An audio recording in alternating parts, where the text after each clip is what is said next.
Bismillahirrahmanirrahim. Assalamualaikum warahmatullahi wabarakatuh. Waalaikumsalam warahmatullahi wabarakatuh. Alhamdulillahirabbil alamin. Assalatu wassalamu ala asrofil anbiya'i wal mursalin wa ala alihi wa sahbihi ajmain. Amma ba'du. Yang terhormat Bapak Kepala Sekolah SDN 3 Senipo, Bapak Sumanto SPD. Yang kami hormati Bapak Ibu Guru hebat-hebat SDN 3 Senipo. Pertama-tama, marilah kita panjatkan rasa puja dan puji syukur kehadirat Allah Subhanahu wa Ta'ala yang telah memberikan rahmat, taufik dan hidayahnya kepada kita semua, sehingga pada hari ini kita dapat berkumpul di ruangan kelas ini dalam keadaan sehat walafiat. Sholawat, salam tetap tercurahkan, tersanjungkan pada junjungan kita Nabi Agung Muhammad Sallallahu Alaihi Wasallam yang telah membimbing umatnya dari zaman jahiliyah menuju zaman Islamnya seperti yang kita alami saat ini. Bapak Ibu semua, terima kasih karena hari ini sudah berkenan hadir semua memenuhi undangan saya dalam rangka pengibasan budaya positif dari tugas saya sebagai calon guru penggerak angkatan 9.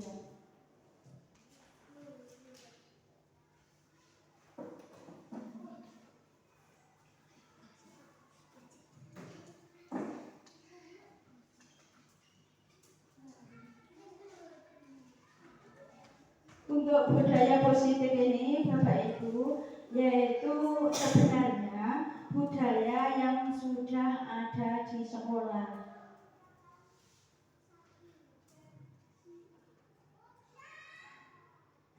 Konsep inti budaya positif itu yang pertama, perubahan paradigma belajar, disiplin positif, nilai-nilai kelas, kebutuhan dasar manusia, motivasi perilaku manusia, posisi kontrol guru, keyakinan kelas, segitiga restitusi.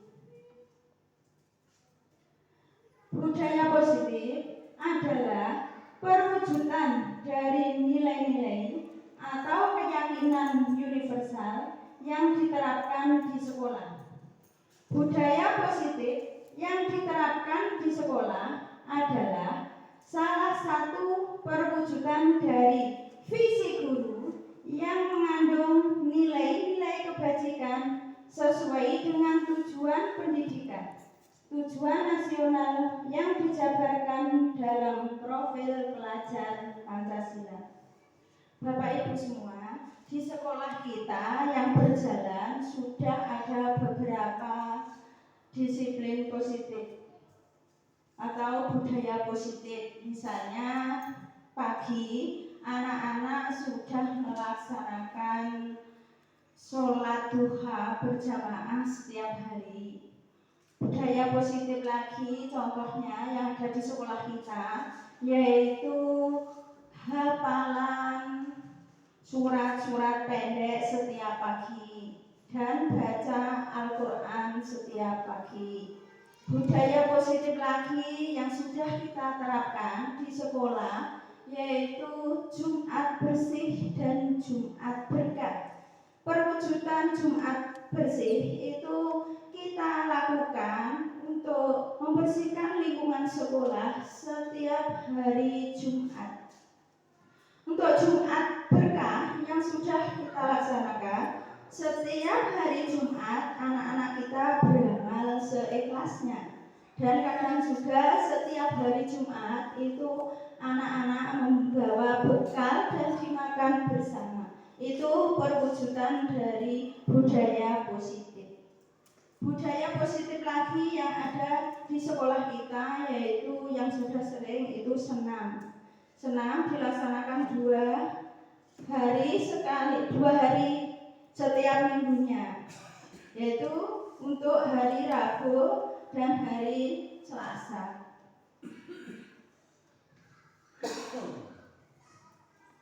Budaya positif meliputi 6 hal, yaitu perubahan paradigma stimulus respon, konsep disiplin positif, keyakinan kelas, pemenuhan 5 kebutuhan dasar manusia, 5 posisi kontrol, dan segitiga restitusi. Pembelajaran dengan paradigma baru. Pembelajaran dengan paradigma baru merupakan pembelajaran yang dirancang berdasarkan prinsip pembelajaran yang dirancang berdiferensiasi, sehingga para peserta didik belajar sesuai kebutuhannya, sesuai teori psikologis modern untuk mewujudkan profil pelajar Pancasila. Pembelajaran berdiferensi ini kita sebagai guru, cara mengajarnya ditentukan sesuai cara belajar anak dan gaya belajar anak. Misalnya kita mengajar IPA tentang daun, itu misalnya ciri-ciri daun. Itu untuk anak yang suka menggambar, itu kita kelompokkan ke wujudnya, nanti hasilnya poster atau gambaran. Misalnya anak menggambar ciri daun mirip, ciri daun sejajar. Untuk anak yang mampu bercerita atau menjelaskan, kita kelompokkan sesuai kesukaannya itu. Kita beri tugas untuk menjelaskan dan menceritakan ciri-ciri dari daun tersebut. Sekarang konsep disiplin positif. Disiplin positif adalah cara penerapan disiplin yang bertujuan untuk menumbuhkan kesadaran serta pemberdayaan peserta didik tanpa imbalan, penghargaan, ribet, ancaman atau hukuman. Disiplin positif itu penerapannya tidak dipaksa, tidak ada hukuman. Jadi anak-anak sudah melaksanakan disiplin tanpa hukuman, dengan kesadarannya sendiri, tanpa hadiah. Untuk disiplin itu berasal dari kata disiplina yang artinya belajar. Disiplin mengacu pada disiplin diri yang memiliki tanggung jawab terhadap apa yang dilakukannya berdasarkan nilai-nilai yang diyakini. Sebagai pendidik, tujuan kita adalah menciptakan peserta didik yang memiliki disiplin diri, sehingga mereka berperilaku mengacu kepada nilai-nilai kebajikan universal dan memiliki motivasi intrinsik dalam perubahan perilaku ke arah yang lebih baik. Maksudnya di sini disiplin yang timbul dari diri siswa. Nilai-nilai kebajikan itu nilai yang disepakati bersama, lepas dari suku bangsa, agama, bahasa maupun latar belakangnya. Contoh nilai kebajikan yaitu profil pelajar Pancasila. Bapak Ibu, kita tadi kan sudah capek ya, dari pagi sampai siang ini. Kita sekarang ayo nyanyi bareng-bareng profil pelajar Pancasila.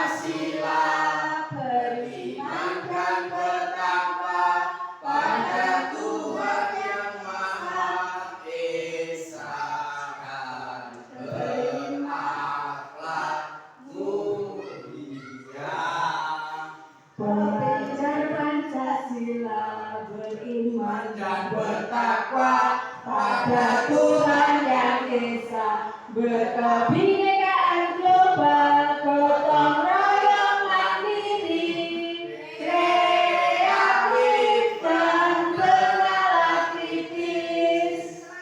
Lagi. 1, 2, 3. Belajar Pancasila, beriman dan bertakwa pada Tuhan yang Esa, berkebinekaan global, gotong royong mandiri, kreatif dan bernalar kritis. Sudah. Sudah, Bu.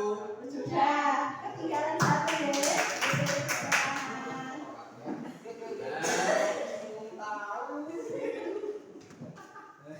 Sing ketinggalan belakangmu ya.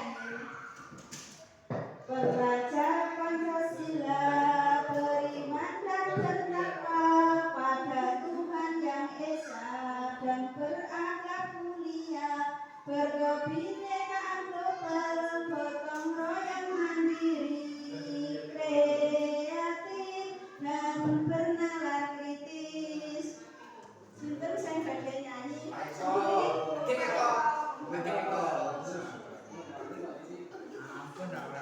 Oh, berarti kan mewakili teman-teman. Nyanyi sendiri berarti, monggo. Monggo berarti.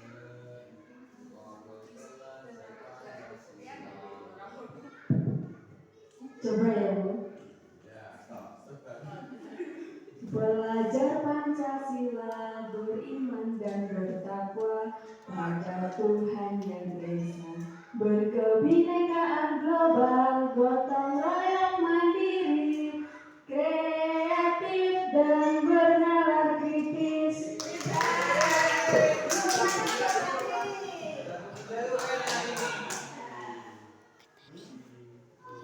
Terima kasih, Bandi.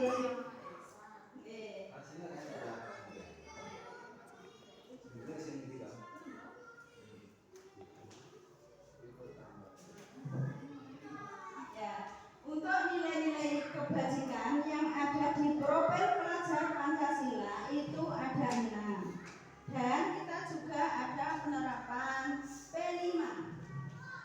Untuk penerapan P5 ini dari profil pelajar Pancasila, yang pertama itu berakhlak mulia, yang kedua kebinekaan global, yang ketiga gotong royong mandiri, kreatif dan bernalar kritis.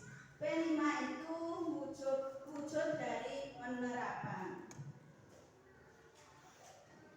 Nilai-nilai kebajikan contohnya lagi Ibu Primary Yes Program, yaitu toleransi, rasa hormat, integritas, mandiri, menghargai, antusias, empati, keingintahuan, kreativitas, kerjasama, percaya diri, dan komitmen. Dan keterampilan hidup itu dapat dipercaya, lurus hati, pendengar yang aktif, tidak merendahkan orang lain, dan memberikan yang terbaik dari diri. Sekarang kebutuhan dasar manusia. Kebutuhan dasar manusia adalah segala sesuatu yang kita lakukan untuk mendapatkan apa yang kita inginkan. Seluruh tindakan yang kita lakukan memiliki tujuan tertentu, dan semua usaha terbaik yang kita lakukan adalah dalam rangka agar kebutuhan dasar kita terpenuhi dengan baik. 5 kebutuhan dasar manusia. Yang ke-1, kebutuhan bertahan hidup. Kebutuhan bertahan hidup itu supaya kita ini bisa hidup atau melangsungkan kehidupan. Apa kebutuhan dasar hidup, Bapak Ibu? Makan dan minum, yaitu kebutuhan makan dan minum. Yang kedua,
sebagai guru itu harus sabar dalam mendidik anak-anak kita atau siswa-siswi kita.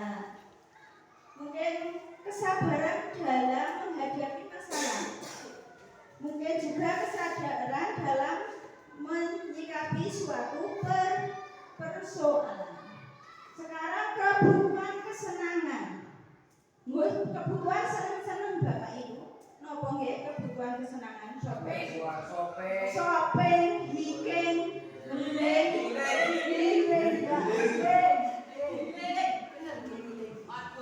outbound. Kita barusan kemarin waktu PTS healing ya. Mana healing? Healing kan mana? Ke Tumpak Lego. Motivasi perilaku manusia, yaitu ada 3. Yang satu untuk menghindari ketidaknyamanan atau hukuman. Manusia itu ada motivasinya. Yang pertama untuk menghindari hukuman. Contohnya, mungkin ada anak-anak yang tepat waktu karena apa? Dia takut dihukum oleh gurunya. Mengerjakan tugas sesuai jadwal juga karena takut. Kalau tidak takut, dia mungkin tidak mengerjakan tugas. Takut dengan hukuman lagi. Waktu upacara bendera, anak-anak memakai seragam lengkap dengan atribut yang lengkap. Karena apa? Kalau tidak memakai atribut yang lengkap, anak-anak mungkin dihukum, takut dijejer mengsor bendera. Yang kedua, untuk mendapat imbalan atau penghargaan. Contoh mendapat imbalan apa itu Bapak Ibu? Mendapat imbalan. Iya, ribet. Ada lagi mendapat imbalan. Ada. Apa? Uang. Dikasih uang. Ada lagi imbalan. Jajan. Ada lagi untuk imbalan itu. Selain jajan, pujian. Ada lagi imbalan. Ya, kalau kita sebagai guru, kalau di kelas itu juga kadang mengharapkan imbalan. Berupa apa, Bapak Ibu? Sertifikat, betul, Mbak. Makan siang, ya. Di kelas kok mengharapkan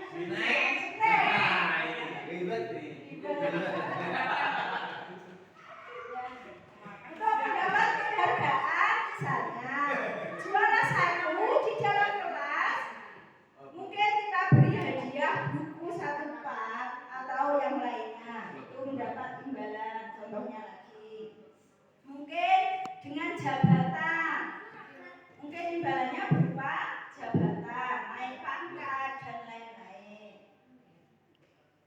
Yang ketiga, untuk menjadi orang yang mereka inginkan. Apa Bapak Ibu? Untuk menjadi orang yang mereka inginkan. Aku tak ingin jadi ini. Apa? Ya, misalnya kita mengejar suatu prestasi, ingin jabatannya tinggi, itu berarti ingin menjadi orang yang diinginkan. Untuk menjadi orang yang diinginkan lagi, misalnya mengejar cita-cita, ingin menjadi dokter, berarti harus sekolah sesuai dokter. Ingin menjadi orang yang diinginkan lagi, berarti mungkin juga kita menginginkan jabatan sebagai wakil bupati atau Pak Bupati. Berarti kita harus memenuhi semua kriteria yang diinginkan dan syarat-syarat untuk menjadi hal tersebut.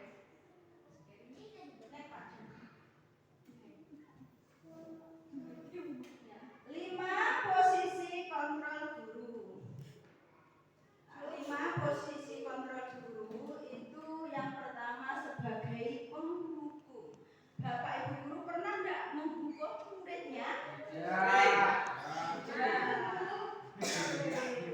Kalau misalnya menghukum itu boleh atau tidak?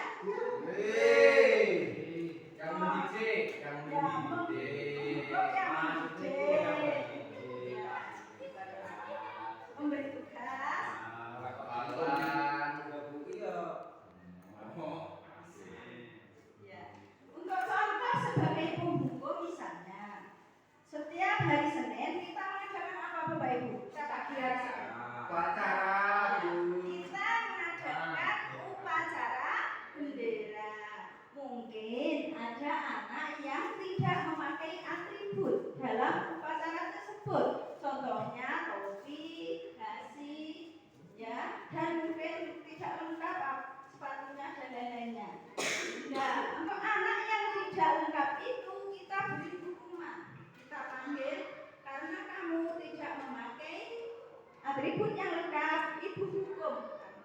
Sekarang berdiri di bawah tiang bendera dari jam 8 sampai 12 siang. Tidak menerima pelajaran, berarti dihukum. Untuk posisi kontrol sebagai penghukum itu menyakiti fisik anak dan membuat anak mempunyai rasa yang dendam kepada kita sebagai guru, mempunyai rasa benci atau rasa tidak suka.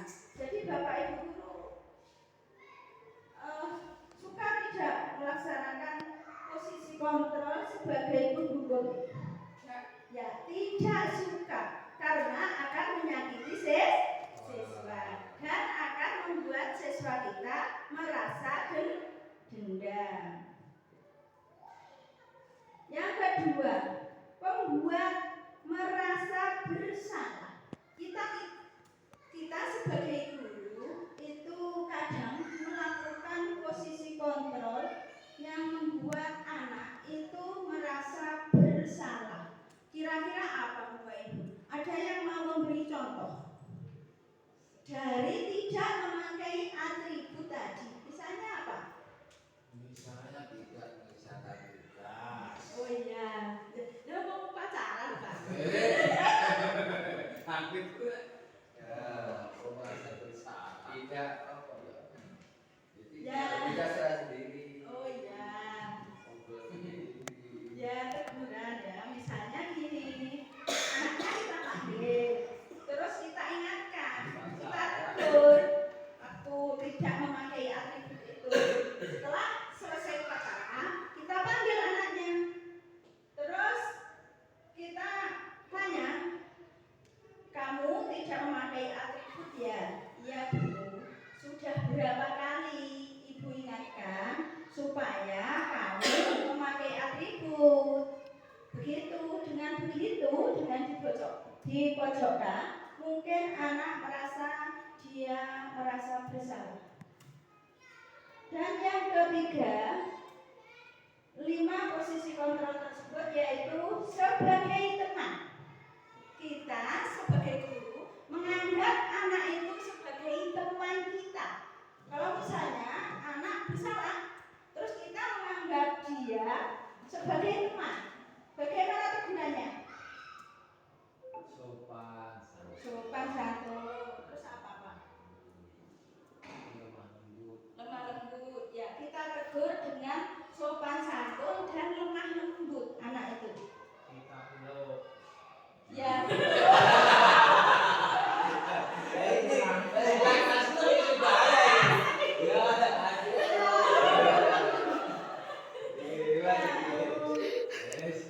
Sebagai teman, mungkin ya kita panggil anak itu, terus kita tanya, terus setelah kita tanya, kita bilang begini, ya tidak apa-apa, kamu sekarang tidak memakai atribut. Untuk lain kali, tolong jangan diulang lagi ya. Ya.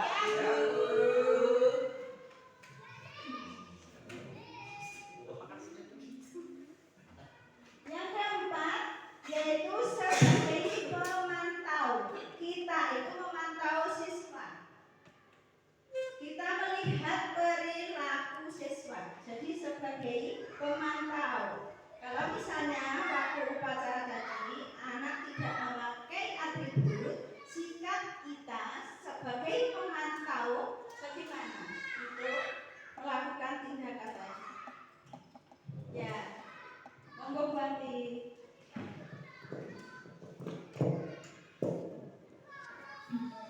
Mencatat anak tadi siapa yang tidak memakai atribut dengan muka hari Senin ini, kemudian hari Senin berikutnya juga dipantau lagi siapa yang tidak memakai topi, dicatat lagi, sehingga jika anak itu mengulangi beberapa kali, misalkan 3 kali, akan dipanggil sesuai dengan catatan yang dilakukan oleh guru tersebut. Ya betul, kita melakukan pencatatan. Ya kalau di pondok namanya jasus. Ya kalau di pondok memberikan jasus. Ya, kita catat sesuai kesalahan siswa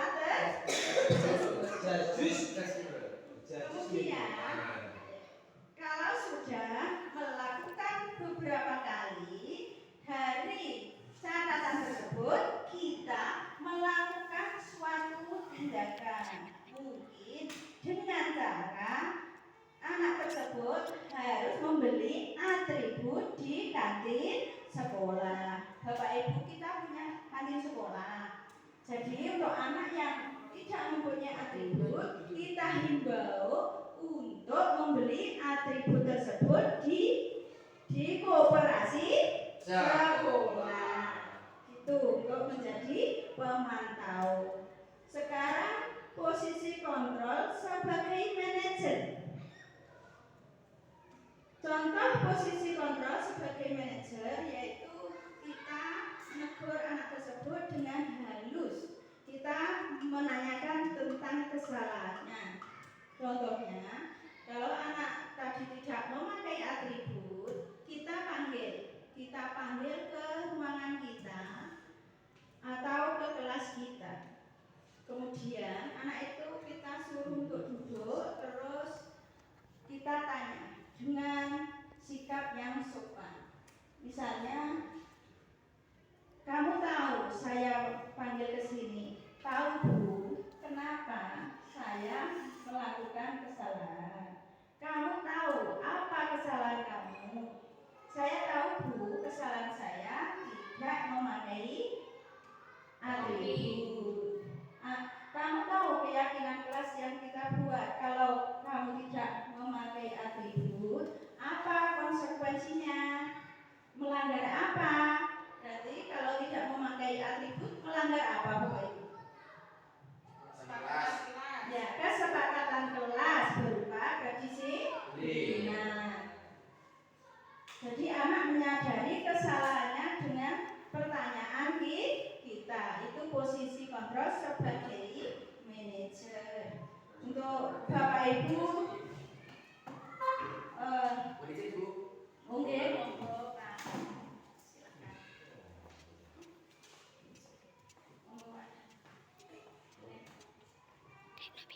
menanyakan keyakinan.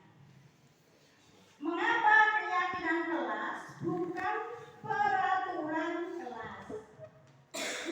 Untuk peraturan kelas itu sebuah peraturan yang sudah ada berupa tata tertib. Tata tertib di sekolah kita apa saja Bapak Ibu? Banyak. Tolong disebutkan seingat Bapak Ibu ya. Ya, tata tertib di sekolah kita yang berupa peraturan, contohnya yaitu anak dihimbau datang 15 menit sebelum bel masuk. Terus setiap anak harus memakai seragam sekolah yang lengkap sesuai hari yang telah ditentukan. Misalnya setiap hari Senin anak-anak memakai seragam apa Bapak Ibu? Merah putih. Ya, untuk hari Senin anak-anak memakai seragam merah putih. Untuk hari Rabu dan Kamis memakai seragam batik khas Ponorogo.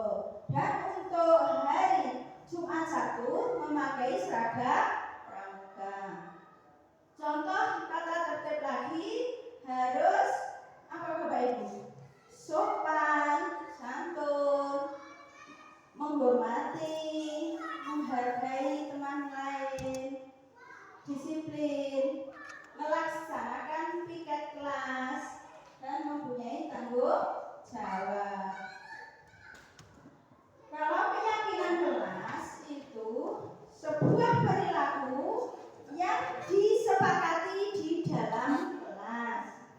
Jadi keyakinan kelas itu kita buat sebagai keyakinan kelas dan kemudian kita buat sebagai keyakinan sekolah. Contoh keyakinan kelas itu saling menghormati, saling menghargai, tanggung jawab.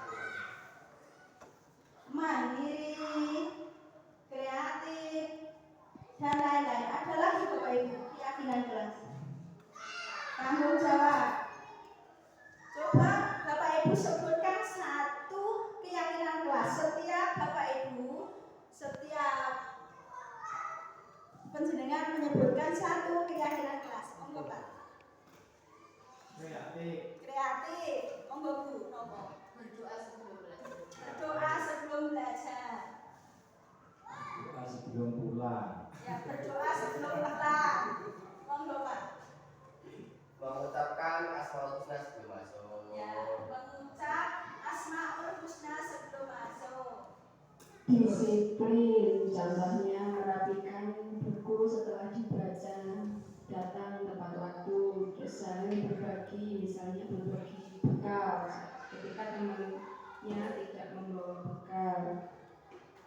Monggo Pak Dhani, contoh keyakinan kelas ini. Fokus pada pembelajaran. Ya, fokus pada pembelajaran. Untuk Bapak Ibu semua sudah punya keyakinan kelas setiap kelas apa belum? Sudah. Kalau sudah berarti kan sudah punya semua. Kelas 2 juga sudah. Oh, belum. Masih pembelajaran. Masih praktek. Jadi mau tanya buat bedanya keyakinan kelas dengan peraturan kelas itu kira-kira apa ya poinnya? Terima kasih untuk Pak Dhani. Izin menjawab. Kalau keyakinan kelas itu suatu perilaku yang diyakini siswa tanpa ada hukuman, ribet atau paksaan. Jadi di dalam hati siswa sudah ada keyakinan yang ada pada dirinya. Kalau peraturan kelas itu ditulis, diatur di dalam kelas, ada bukti yang tertulis dan ada hukuman. Jadi kalau tidak melakukan tindakan itu, anak-anak akan terkenai sanksi atau hukuman. Begitu Pak Dhani. Sip. Terima kasih.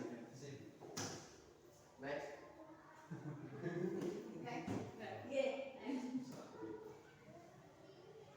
Pembentukan keyakinan kelas itu ada 5 aspek, Bapak Ibu. Yang ke satu bersifat abstrak, yang kedua berupa pernyataan universal, yang ketiga dibuat dalam pernyataan yang positif, kata-kata yang bagus atau positif. Yang keempat sesuai kondisi kelas dan sekolah. Yang kelima semua warga kelas atau sekolah dilibatkan. Jadi pembentukan keyakinan kelas itu sifatnya abstrak dan ada pernyataan universalnya, dibuat dengan pernyataan yang positif, yang bagus-bagus, yang baik-baik. Yang keempat sesuai kondisi sekolah kita dan kelas kita. Contohnya yang 4 itu kalau dijelaskan.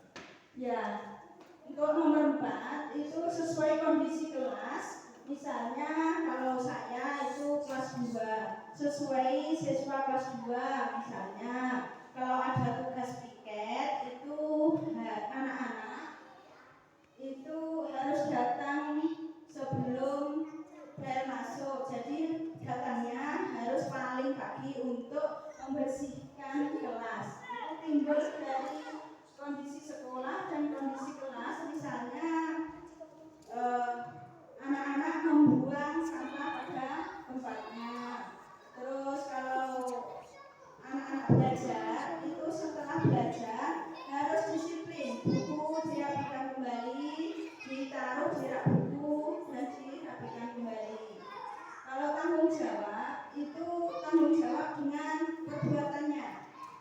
Misalnya kalau dia mempunyai tugas untuk upacara mungkin dia juga harus mempunyai tanggung jawab tersebut. Dan menghormati, misalnya kalau ada temannya dalam satu kelas itu ada yang berbicara, dia menghormati dan menghargai temannya tersebut.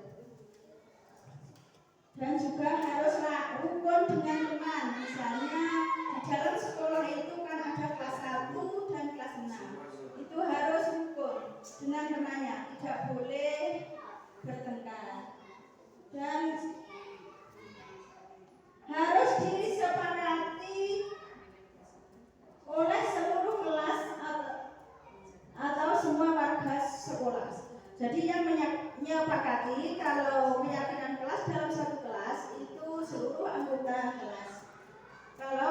keyakinan sekolah itu yang menyepakati seluruh anggota sekolah. Pun Pak Dhani. Segitiga restitusi, yaitu suatu proses dialog yang dijalankan guru agar dapat menghasilkan murid yang mandiri dan bertanggung jawab. Tahapan segitiga restitusi itu ada 3, yaitu menstabilkan identitas. Di sini menstabilkan identitas itu meyakinkan. Kalau misalnya ada anak yang melakukan kesalahan, kita yakinkan dulu apa benar-benar bersalah. Terus validasi tindakan yang salah. Misalnya kalau ada anak yang salah itu kita revisi, kita lihat kesalahannya. Kemudian menanyakan keyakinan kelas. Karena dia sudah melakukan suatu kesalahan, kita tanya keyakinan kelas yang sudah kita buat tadi. Contohnya, kalau ada anak yang tidak memakai atribut tadi, kita stabilkan identitasnya dulu. Apa benar dia itu tidak memakai atribut? Kita cek, kita lihat, dan kita tulis benar atau tidak memakai atribut. Kemudian validasi tindakan yang salah.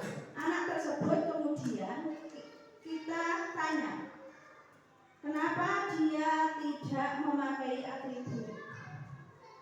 Mungkin dia tidak punya, atau mungkin belum dipasang. Kita validasi dulu. Kemudian menanyakan keyakinan kelas. Setelah itu kita panggil anaknya dalam kelas, kemudian kita tanya, karena kamu sudah tidak memakai atribut yang lengkap, apa keyakinan kelas yang kita buat? Apa kamu ingat keyakinan kelas yang sudah kita sepakati? Sudah, misalnya apa keyakinannya?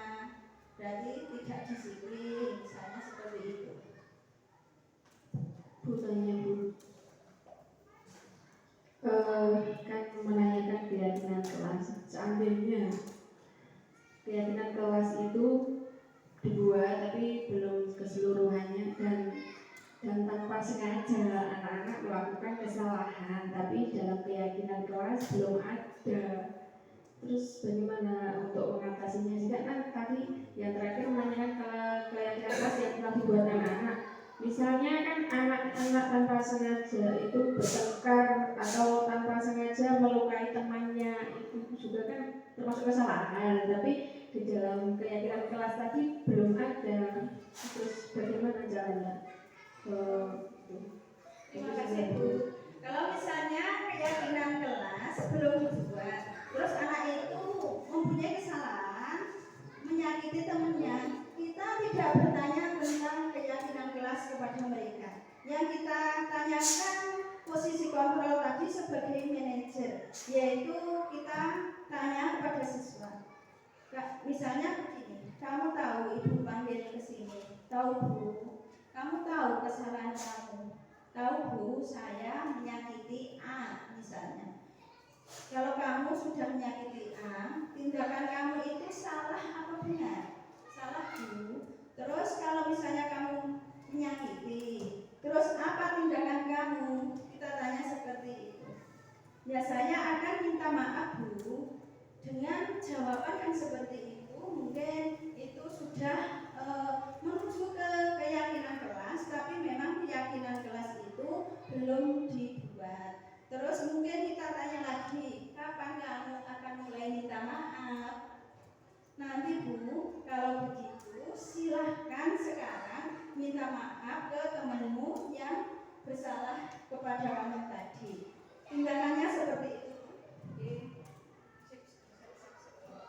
Mungkin dengan tindakan seperti itu, anak-anak akan tahu tanpa membuat keyakinan kelas, anak-anak sudah sudah berperilaku, kalau sudah membuat keyakinan kelas.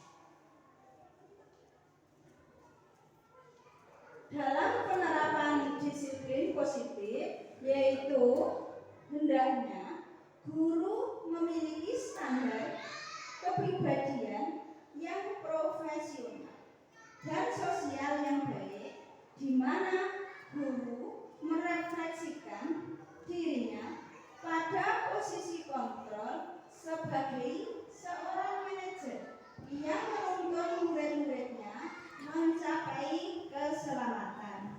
Jadi, karena Bapak Ibu tadi sudah belajar tentang keyakinan kelas, ya saya berharap mulai hari ini atau besok mencoba membuat keyakinan kelas untuk Bapak Ibu yang belum membuat keyakinan kelas. Dan kalau ada anak yang bersalah, saya harap untuk melakukan posisi kontrol sebagai manajer, karena posisi kontrol sebagai manajer itu menyangkut dari 5 posisi kontrol tadi.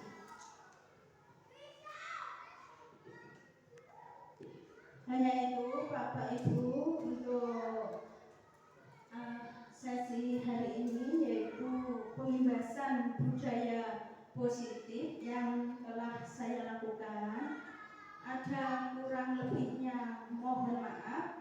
Billahi taufiq wal hidayah. Wassalamualaikum warahmatullahi wabarakatuh.